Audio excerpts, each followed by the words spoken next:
Hello, good afternoon, everyone.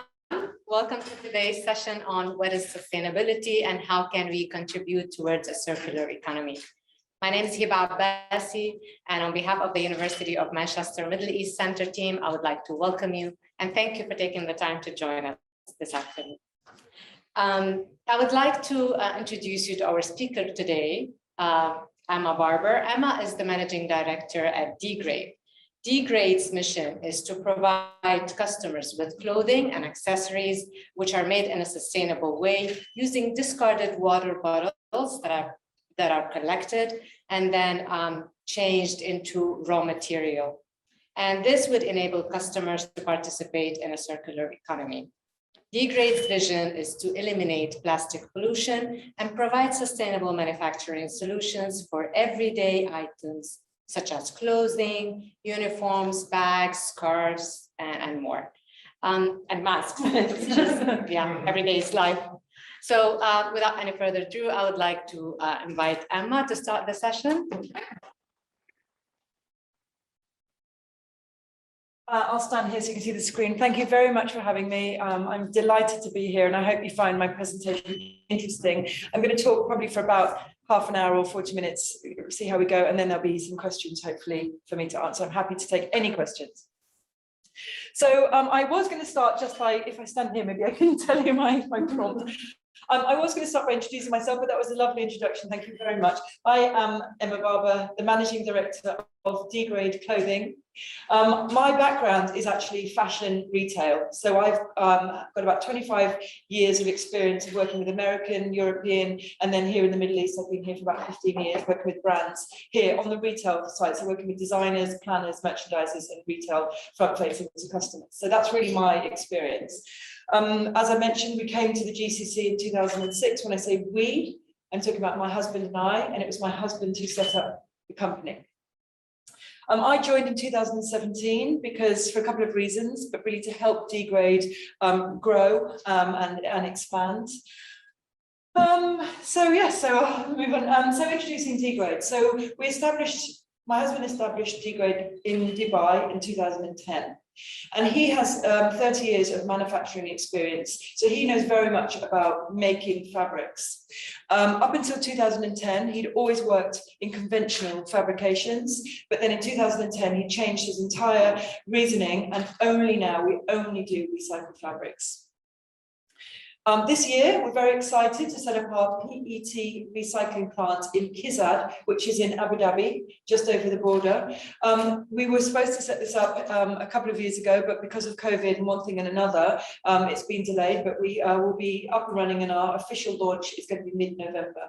So once we have that, we'll be making our own PET flakes, which will go into our process, and we will also be able to make recycled flakes to go back into packaging, like the bottles. We're the only business in the UAE to offer a closed loop solution. Whilst there other companies may recycle, although there's very little recycling, we actually do the whole process from education, which is part of what I'm doing today, through to collection, recycling, and then turning that product into something new. So clothing, accessories, all the things that were just mentioned. We trademarked our yarn back in the day, and it's called green spun. Now, this is not an unusual thing with yarn. You've probably all heard of things like Lycra, Gore-Tex. They're just yarns. Lycra is just a type of spandex that's been trademarked, but people understand and ask for these yarns. So green spun stands for a high quality, long staple fiber yarn that's 100% recycled. Thank you. So why is recycling important? Well, I'm sure I don't need to go through this slide, I'm sure you all know, but you may not know that 10 million water bottles are made in the UAE every day. At DGrade, we are not about making more plastic, honestly. But even if we could get people, consumers, excuse me, to reduce their consumption by 50%, which would be pretty hard, that would still give 5 million bottles a day that need something doing to them. So we're very much proponents of the 5 R's with reuse, reduce, recycle, repurpose, reinvent, very important. But refuse is the first one, and we really, really do stand by that. But we do need to recycle. Because here in the region, almost nothing is being recycled, actually less than 6%. So it's all going to landfill. We know that litter pollutes. It was World Recycling Day on Saturday. We took a team of people out to do desert cleanup. We do them all the time with companies and schools and universities. We picked up more than 1.2 metric tons of trash that day with our Shire team, actually. Starbucks guys were picking up the litter. And within an hour, they picked up more than a metric ton of trash from the desert. Now, we know that wildlife eats the litter. We work with the Central Veterinary Association here in Dubai. They're just literally around the corner, and the vet there has been here for almost 40 years. He autopsies the camels that die in the desert, and half of the camels that he autopsies have died because they've eaten plastic. They're very inquisitive, the camels, and they eat everything. The bottom right-hand picture, I won't ask you to guess, but it's actually the actual stomach of a baby camel, the whole stomach. So you can see the skin that's dried, and then inside it's just this compacted mass of nylon, plastic, paper, all the things that poor baby camel ate in the desert and died of starvation. So it's absolutely vital that we don't let plastic get into the environment. Now, plastic was designed to be recycled. Plastic was actually invented to address an issue that we couldn't sustain packaging through paper and wood at the time, back in the 40s. It was unsustainable. So plastic was designed as a solution. And of course, we've let this run away from us because we've become a disposable society. But nothing should be a single-time use only product, and nothing should be thrown away, especially not plastic, because it was designed to be recycled. And what we need to start understanding is that plastic is actually a resource with a value. We buy plastic from the waste management companies here in this region. What's happening is that they're now being encouraged, because we're the only company doing this, to invest in sorting facilities and getting the plastic segregated, because they now can see it's going to have an income for them, which is great. And of course, reusing and recycling plastic saves resources, because the resource has already been made to use the bottle, and we're just repurposing that resource. And I'll touch on that a little bit later. Some facts, right, okay. Why have I got a picture of a baby? Well, I'll tell you why. UAE residents produce just over 2 kilos of waste a day. Not just plastic, all waste. And the reason I put a picture of a baby is because in this region, the average baby weight when it's born is just over 2 kilos, about 2.5 kilos. So it's very hard, especially I find it very hard to understand, what does 2 kilos really look like? What does a ton really look like? So, when you can think of something tangible, it sort of helps. And actually, what we're producing is double what European residents are producing, partly because we're not so educated here, or we haven't got the will. There's a lot of cynicism around recycling, so people just chuck things away. And in 2019, we actually generated 11 million tons of solid waste. Again, what's a ton? And that's why I've got my lovely polar bear. He does 2 jobs for me. He reminds us about problems about climate change, because polar bears are being obviously very affected, but also polar bears weigh about a metric ton. So, they're very, very heavy. And we threw 11 million polar bears away in 2019, which is tragic. And as I mentioned before, almost everything is going to landfill. Very, very little at the moment is being recycled. Just to put a little spin on it, plastic gets all of the attention when it comes to pollution. Everyone's talking about plastic in the ocean and plastic in the environment. But actually, plastic is only about 15% of all the waste that gets thrown away. So we should really be focusing on all waste, not just plastic. We shouldn't be really throwing away cans and glass and paper, all of that sort of waste. So, let's not demonize plastic as being the only bad pollutant, because it all gets out into the landfill. And what we've found in our studies is that 70% of the things that are thrown away could actually be reused, repaired, or recycled. We're just so quick to throw things away. And I'm going to talk about clothing, which is dear to my heart and everybody's heart. But that, a lot of that gets thrown away. To sum this slide up, human behavior is the problem. People say to me all the time, "Oh, plastic's terrible," as they throw their plastic bottle into the bin that says general waste. They can't be bothered, but they don't take personal responsibility, and yet everybody complains about plastic being a problem. So it's human behavior we have to change. And part of what we do at DGrade is try and change human behavior. Please. Okay, so why do we use plastic? It's a fantastic resource. It's a fantastic packaging solution, actually. We should all love plastic because it's lightweight, which means it's very low carbon footprint.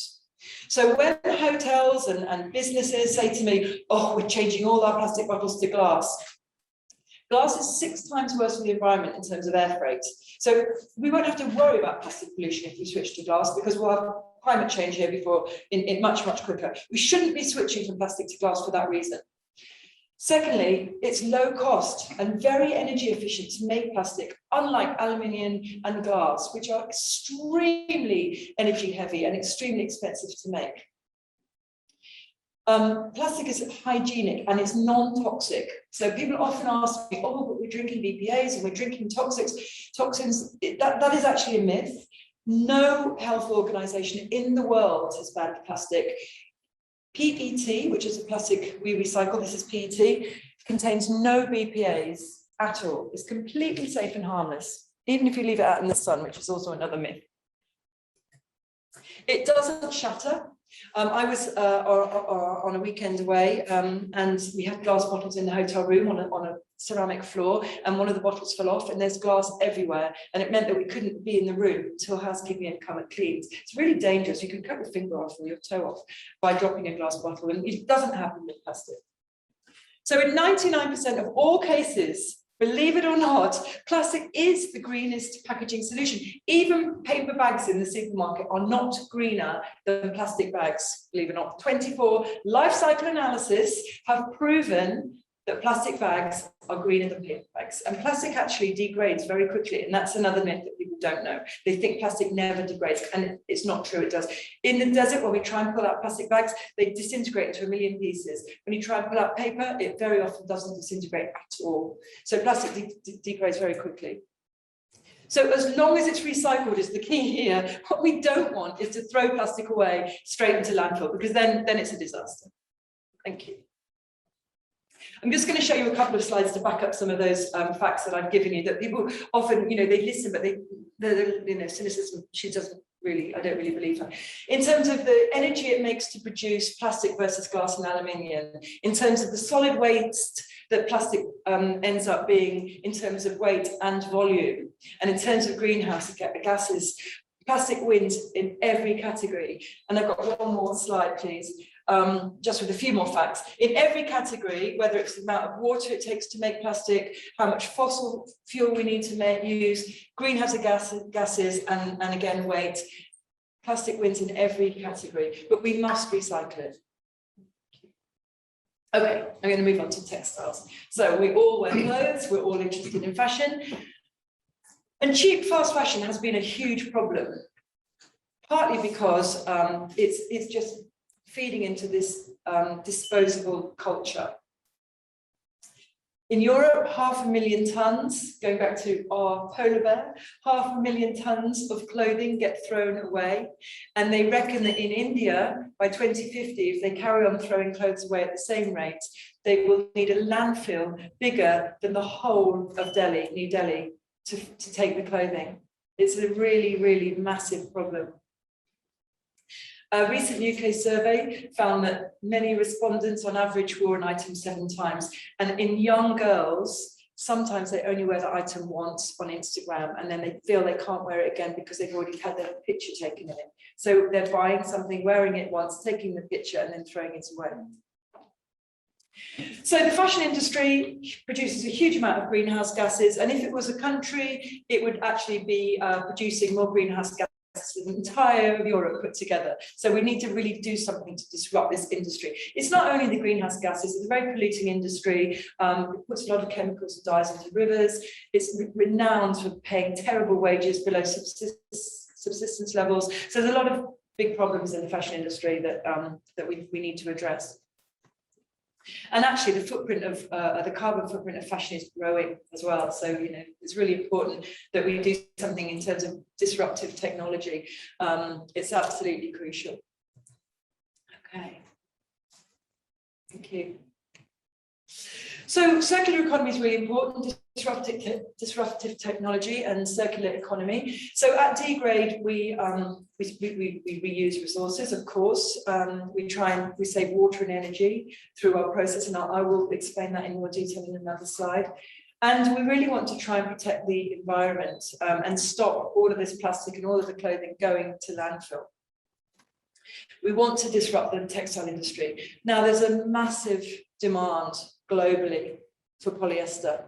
It's not everybody's favorite fabric, I know, but it's really important for a number of reasons. Partly because the population is growing and polyester can meet that need quickly. But also, cotton is a very water and land intensive crop. And as we get more people on the planet and we run out of land, it means that cotton's harder and harder to sustain or to grow sustainably. Not only that, but also to really grow cotton quickly, you need to use a lot of fertilizers and a lot of pesticides, which run off and then affect all the other ecosystems and rivers and things like that. So, we're predominantly a B2B business, and almost all uniforms, workwear, corporate gifting is all made from polyester. So really all we were asking people is to do is to just switch their procurement decision. They're already buying this stuff. Just switch your procurement decision to buying it from a green and sustainable option rather than making brand new polyester. Thank you. So I've mentioned in terms of our Simply bottles that we provide this complete solution, closed loop, to try and encourage people to really think differently. And we also, obviously talk to businesses about collecting plastic at the front end and making it into their uniforms. And many companies here are doing that, which is fantastic. And then I put some ideas of some of the best-selling product that we do. T-shirts. It depends on what blend. This T-shirt example is 50-50, so we've got a bit of a blend of cotton in that T-shirt. But actually, most of what we do now, the minimum amount of recycled material is 65%. We don't really do 50-50 anymore. And we do a huge amount of 100% recycled polyester in most of our clothes. But we make polos, we can do fleece, pretty much anything that has a polyester content can be made by DGrade.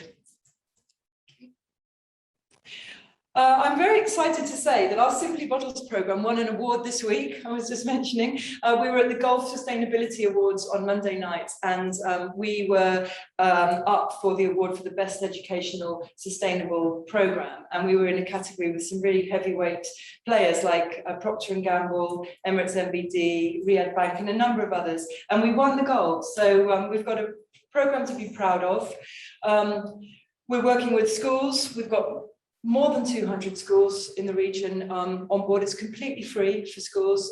We run challenges, competitions. We've collected since inception, since 2018, we've collected 80 metric tons of plastic through the schools, plus we do desert cleanups. Through businesses, we've collected 50 metric tons. And when you think most people are just drinking a bottle on their desk, it's not a huge driver of plastic. I think 50 metric tons we're really happy with that. And really what we try and do is engage and encourage and give people a reason to recycle, because we're saying, look, if you make the effort, we'll really do something with that plastic. We can show you, your business can buy, a mask or uniforms or whatever and keep it in the loop. And we're also increasing, because we're increasing recycling rates, we're stopping waste to landfill, which is absolutely crucial. And this point, I'm just going to say it again, to tangibly demonstrate that plastic can be turned into something else is the key. Because whilst you can talk about recycling all day long, if you think it may still be going to landfill, you're not going to be really encouraged to recycle. Okay, so how do we do it? It's actually, it's a complicated process, but it's in some ways, it's quite easy. We take the plastic bottles, we take the whole bottle with the lid and the label. They go to our processing plant in Kizad, and then we flake it into these flakes. This flake can go into textiles or it can go into new packaging. Once we have the flake and we're turning it to textiles, we heat it. It goes through an extruder that looks like a shower head, and it turns into this very soft, long staple fiber, 100% recycled polyester. Once we have the fiber, it can be spun into green spun, our trademarked yarn. And once you have the yarn, you can knit it or weave it into anything. So that's our process. Thank you. And the reason why this process is green, I'll tell you, is because compared to making traditional polyester, we use 20% less water, and our processing plant in KZ recycles. We use grey water and we recycle all the water. It's you can melt plastic at very low temperatures, so we don't need a lot of energy. So compared to making conventional polyester, we use 50% less energy, and we actually produce 55% fewer carbon emissions. So it's very green, and we don't use oil. Now, oil is a finite resource, so it's really important that we conserve it. It's already in the bottle. Why are we throwing this away? As I said at the very beginning, we need to see the value in the plastic. There's money in that item. So we can easily turn it into polyester. Why we use a whole load of new resources for something that's so common? Let's just repurpose. Okay. This is my last slide, and I don't know if I've gone a little bit too quickly, I hope not, but basically, we know that a closed loop solution cannot be achieved in isolation. So we've worked really hard, and this is part of what I do, is making connections with key stakeholders and decision makers and influencers in this region. So we work with the government. We know very well the team at the Ministry of Climate Change and Education and Environment, the Dubai Municipality, the Emirates Environment Agency, who are working on a white paper at the moment in terms of an extended producer responsibility program, which means that the people that make the plastic are going to have some pressure on them to make sure that it's recovered, which is really important, and try and reward people for recycling through a reverse vending machine. We work very closely with the municipality and people like the KHDA and ADEK in Abu Dhabi. The municipality is crucial because when we're doing things like our events, so for example, the city marathon that's coming up on the 15th of October, which I'm sure you're all running the marathon, right? When we're doing that, all the bottles get thrown on the road. You know, I don't know if you've ever seen these marathons, but it's like a sea of plastic. So once we set up bins, not everybody uses them. So we work with the municipality so that their teams know to make sure that we get all of that plastic and we can recycle it. But not just that, you can't just hole up in the desert and start picking up litter. You must have permission. So the ministries have been amazing and fantastic in helping us get permissions, find locations. I mean, there's very many dirty locations in the desert, but you can't always get access to them. So they've been very supportive on that. So that's a very key relationship for us. Of course, the producers, I mean, we work with all the water bottling companies. My Dubai stands out as big, head and shoulders above them all. They're very, very supportive of what we do.